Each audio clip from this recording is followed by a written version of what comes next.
Welcome to ईशाला। नमस्कार दोस्तों, मैं नमन सिंह स्वागत करता हूं आपका ईशाला में। आज हम बात करेंगे स्तोभ गान की। कुछ समय पहले हमने स्तोम गान के विषय में आपसे चर्चा की थी।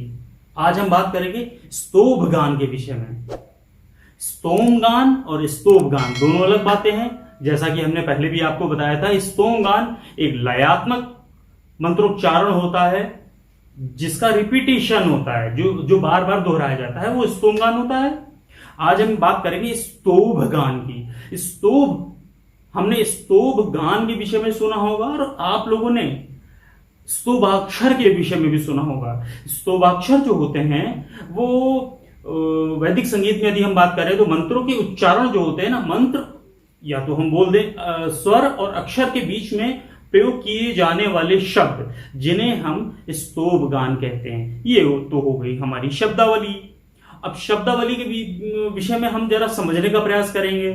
स्तोभाक्षर वे होते हैं, जैसे कि हम वैदिक संगीत की बात करें, प्राचीन संगीत की बात करें, मध्यकालीन संगीत की बात करें और आधुनिक समय में आ जाएं, ये स्तोभाक्षर, स्तोभ गान, ये तीनों शैली में आकर के हमारे बीच में कहीं ना कहीं आता है।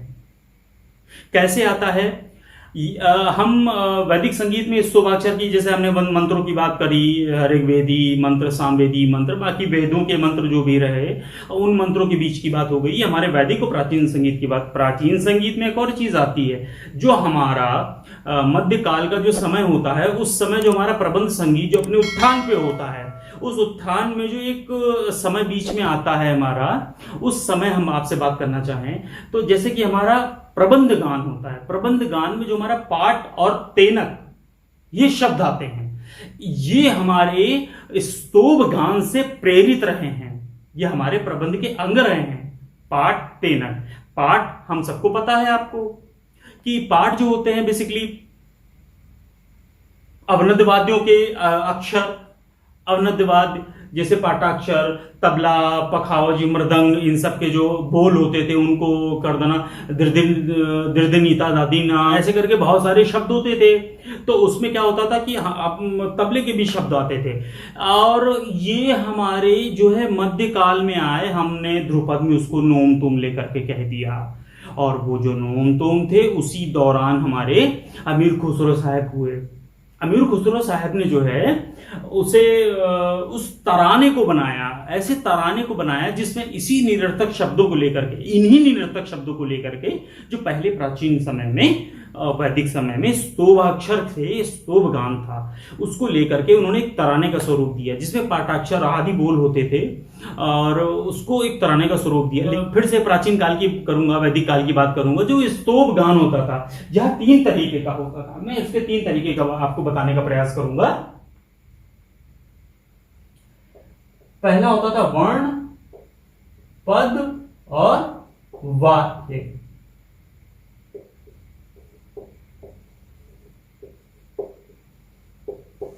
स्तोभ गान, वर्ण, पद, वाक्य, स्तोभ गान, यानी कि 3 होते थे। अच्छा, वर्ण की यदि मैं बात करूं तो वर्ण का मतलब होता था हमारा, ये भी मतलब हम लोगों ने ये बात समझी है कि वर्ण 4 तरीके के होते हैं। बहुत सिंपल है, इसको कठिन कतई समझने का प्रयास मत करिएगा कि ये बहुत सारे जो कठिन शब्द आते हैं हमारे यहाँ, हम ये प्रतियोगी परीक्षाओं में। हाँ, इस विषय को लेकर के मैं आपसे बताना चाह रहा हूं कि ये जो मेरा वीडियो है, ये जो हमारा चैनल है ईशाला, हम आपको ये बताने का प्रयास करते हैं कि प्रतियोगी परीक्षाओं में आने वाले प्रश्न को कैसे हल करना है और कैसे उनको फेस करना है। और हमारा कैसा भी कोई उद्देश्य नहीं है कि आप हमारी जानकारी को ऐसा ही समझें।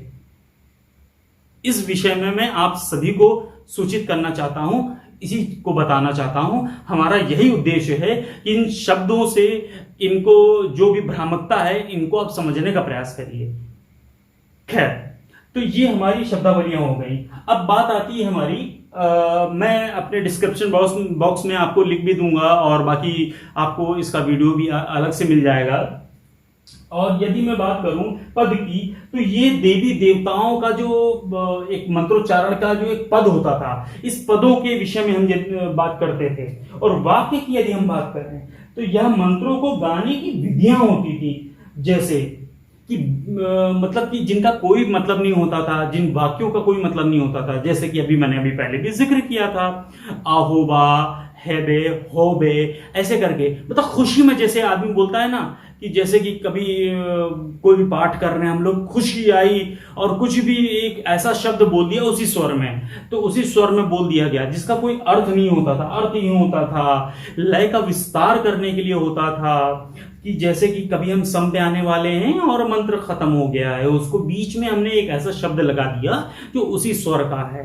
जैसे कि आज भी हम लोग अक्सर देखते रहते हैं, सुनते रहते हैं, मंत्र करते हैं कुछ भी, तो वहां पर आने के लिए हम कुछ एक शब्द जैसे कि गुरु स्वर कर देते हैं, कोई भी कैसा भी गुरु स्वर, अब गुरु स्वर समझो, ऐसा कर देते हैं। और एक ऐसा होता है जो हमारी निश्चलता को दिखाता है, कि हमारी निश्चलता, एक ईश्वर को पाने की जो निश्चलता होती है, वह बच्चा कैसे ईश्वर को पाना चाह रहा है, वह एक अच्छे से अच्छे स्तोभाक्षर का यूज करता है और स्तोभगान का यूज करता है। वह चाहे प्रार्थना हो, वह चाहे स्तुति हो, वह चाहे मंत्रोच्चारण हो, कैसा भी हो, बस और बस यह स्तोभाक्षर हमारे आधुनिक संगीत में, प्राचीन संगीत में, वैदिक संगीत में हमारे जीवन में आज भी विद्यमान है। हमें इसे समझने का प्रयास करना चाहिए। बहुत बहुत धन्यवाद दोस्तों। Press the bell icon on the YouTube app and never miss another update.